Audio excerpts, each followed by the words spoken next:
Cada vez que los equipos SG cruzan el Stargate, se topan con razas alienígenas, culturas interesantes y tecnología más allá de lo que podríamos soñar. Las salidas a planetas en toda la Vía Láctea se pueden presentar oportunidades de alianzas importantes y también conlleva riesgos. Riesgos que serán encarados por el SG-1.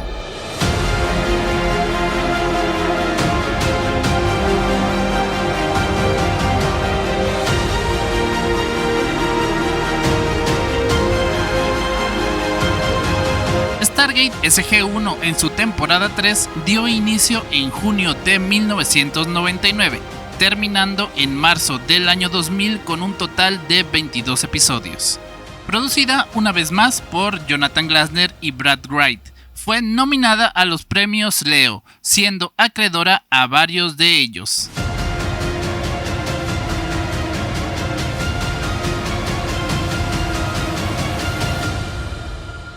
Como ya va siendo costumbre, la tercera temporada inicia en el cliffhanger que dejó el último episodio de la segunda.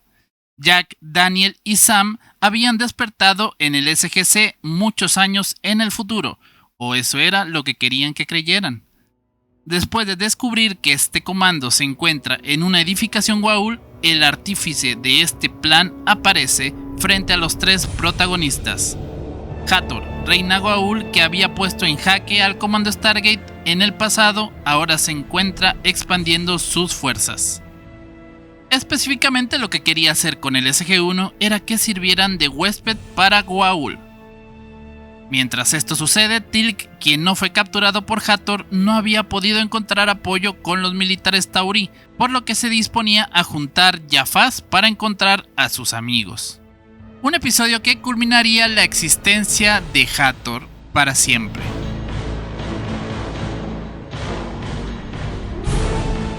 Una característica de prácticamente todas las temporadas de Stargate SG-1 es que rara vez se comenta la fecha en que se dan los eventos de los episodios, siendo estos individuales unos con otros, con excepción de capítulos de inicio, mitad y final de temporada que pueden ser tramas de 2 episodios. Sin embargo, sí se hacen referencia a detalles en episodios previos si la trama de cada capítulo lo amerita o tiene que ver con estos. Los protagonistas han demostrado una gran unión, teniendo mucha química a pesar de que entre algunos de ellos hayan diferencias de ideas. Richard Dean Anderson es el coronel Jack O'Neill, que con su liderazgo ha llevado al SG-1 con gran valor y resolución por aventuras las cuales a veces parecieran insorteables. Jack ha demostrado una gran empatía con los más desvalidos, principalmente los niños, siendo uno de los militares que más energéticamente protege la libertad y vida digna de ellos y ellas. En esta tercera temporada, O'Neill fue anfitrión de Goa'uld, aunque muy poco tiempo. Se quedó atrapado 100 días en otro planeta, quizás dejando descendencia, y renunció al SGC, en un excelente giro de acontecimientos. Amanda Tapping es la ahora mayor Samantha Carter. Continúa demostrando su gran capacidad de aprendizaje e ingenio, de las cuales jamás presume. Igualmente su valor humano sale a relucir dejándose su propia vida con la intención de resolver un problema que quizás solo ella sea capaz de resolver, tanto intelectualmente como militarmente hablando. Ahora tendrá la oportunidad de trabajar con ella misma de un universo alterno. Escarbaría los oscuros recuerdos de la Tok'ra de la que fue huésped y aprendería mucho de tecnología Asgard. Michael Shanks, el siempre bien intencionado Dr. Daniel Jackson, quien en esta temporada veríamos como toda esperanza y fe lo abandonan, pero que, con los mensajes y la orientación correcta, podrá ponerse de pie una vez más. Daniel vivió la experiencia de perder definitivamente a su esposa, no sin antes que ella le dejara un mensaje sobre el hijo que tuvo con Apophis, un niño con todos los conocimientos Goa'uld.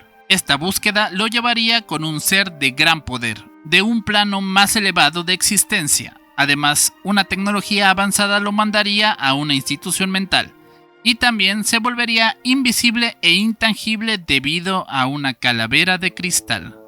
Christopher Judge como Teal'c, que vemos haciendo un chiste, algo que jamás volverá a pasar gracias al resto del SG-1, sigue aportando gran conocimiento sobre los Goa'uld y siendo un excelente guerrero con dotes de líder que confía casi ciegamente en sus compañeros del SG-1, dándoles a todos su respeto y su lugar en la cadena de mando. Este respeto es recíproco por parte de los demás protagonistas.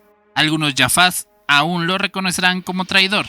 También lo veremos morir, pero sobrevivir. Conoceremos que tiene una rencilla con el Goa'uld Cronos y el cómo arriesga su vida una y otra vez por cada miembro del SG-1.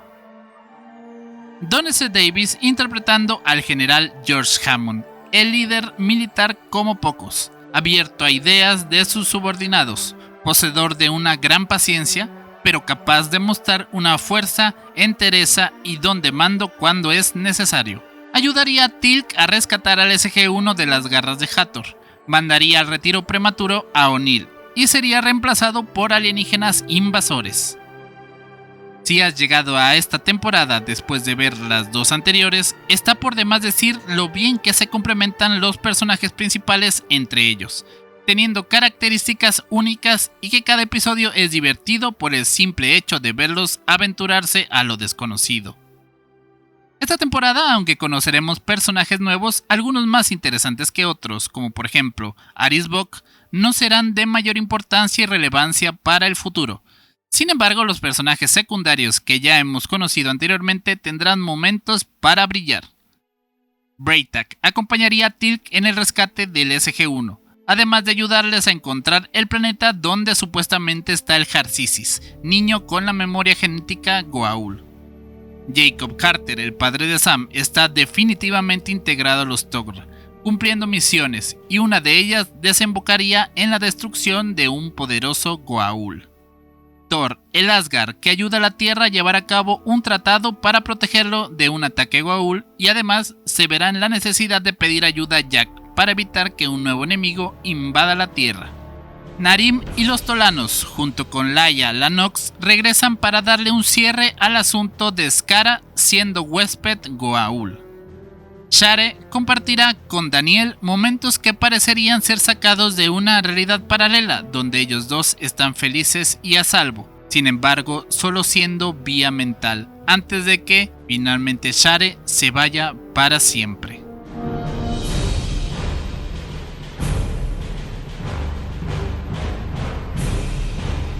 Esta tercera temporada no dejará de lado conocer culturas alienígenas distintas a la nuestra. Sin embargo, sí tratan de alejarse de este tipo de pueblos sacados de la Tierra y darnos culturas distintas, aunque no demasiado, a veces combinando tecnología superior con pueblos ligeramente parecidos a los nuestros. Los escritores exploran la importancia de las alianzas que los terrícolas han hecho en el camino, de cómo otras razas comienzan a confiar en los Tauri del SGC, confianza que principalmente el SG-1 se ha ganado a pulso. El SG-1 conocerá razas y pueblos avanzados, provenientes de las culturas mesoamericanas que serán interesantes, pero intrascendentes en el futuro de la serie, así como también pueblos con tecnología superior con creencias que rayan en el fanatismo, y otros que están atrasados respecto a la Tierra por algunos cientos de años.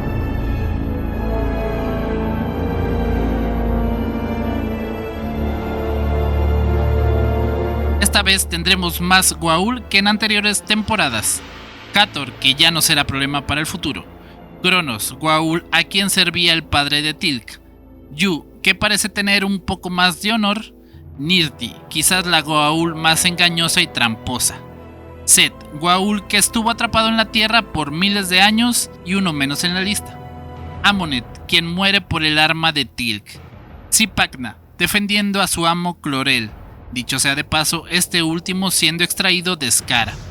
Sokar, el Goa'uld que tomó el mito de Satán como propio, que capturó a Apophis, a quien hizo esclavo, pero que pereció gracias a la intervención del SG-1 y los Tog'ra. Y por último, la hierba mala que nunca muere, Apophis, quien tenía un plan B para invadir la Tierra mediante unos niños y jóvenes, y descubrimos junto con el SG-1 que continuaba con vida, y que se hizo de las fuerzas que pertenecían a Sokar cuando este pereció, y hasta vimos una versión alterna de él. Definitivamente nos queda ver mucho de los principales villanos, los Goa'uld. Esta temporada cuenta con enemigos menores y antagonistas que serán como una piedra en los zapatos del SGC, como por ejemplo la raza alienígena de la cual no sabemos su nombre, pero que estuvieron a punto de infiltrarse en toda la esfera del gobierno estadounidense. Volveremos a ver a Lunas, enterándonos, así como Jack, que son toda una especie.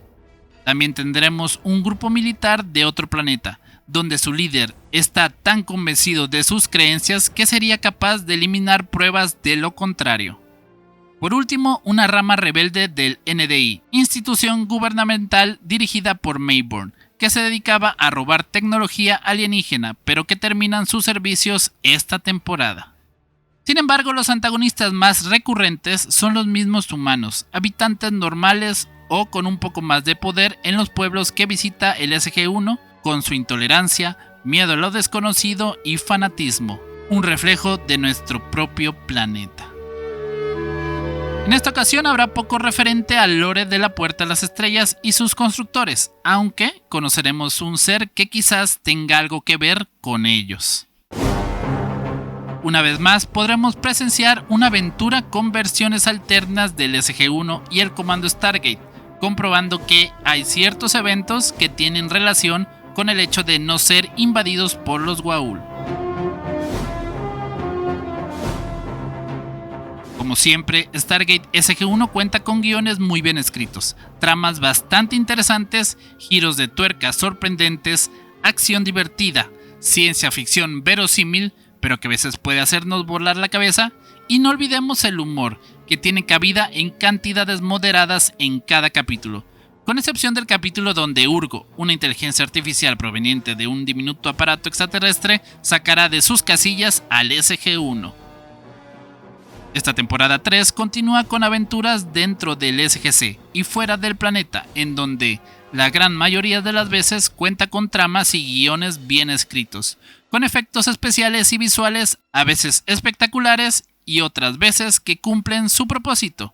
No están exentos que en algunas ocasiones el guionista o los efectos visuales dejaran algo que desear. Un tópico que se ha ido abordando en las 3 temporadas, que veremos más marcada en esta, es la de estar en desacuerdo con los métodos, la mentalidad de razas de otros planetas. Y es que SG-1 siempre ha tratado de cómo la humanidad de la actualidad reaccionaría a eventos y culturas con tradiciones que normalmente veríamos inverosímiles. Sin embargo, los episodios están escritos para ver ambos puntos de vista, y cómo el SG-1 tiene que abrir la mente a posibilidades fuera de la caja. La mayoría de las veces llevándose un aprendizaje, los personajes y nosotros los espectadores, de respetar las tradiciones ajenas a la nuestra. Al menos mientras estas tradiciones no sean transgresoras. Un tema complejo que seguiremos experimentando en las temporadas siguientes.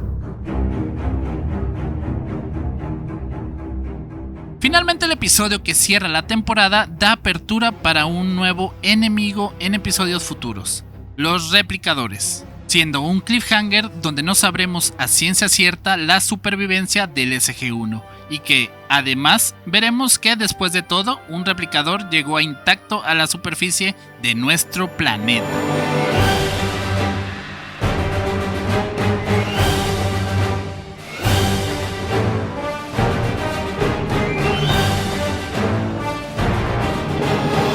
Stargate SG-1 en su tercera temporada nos muestra que puede haber cientos de tramas de ciencia ficción bien manejadas en la escritura, efectos y ritmo para seguir aventurándonos capítulo a capítulo junto con el equipo SG-1.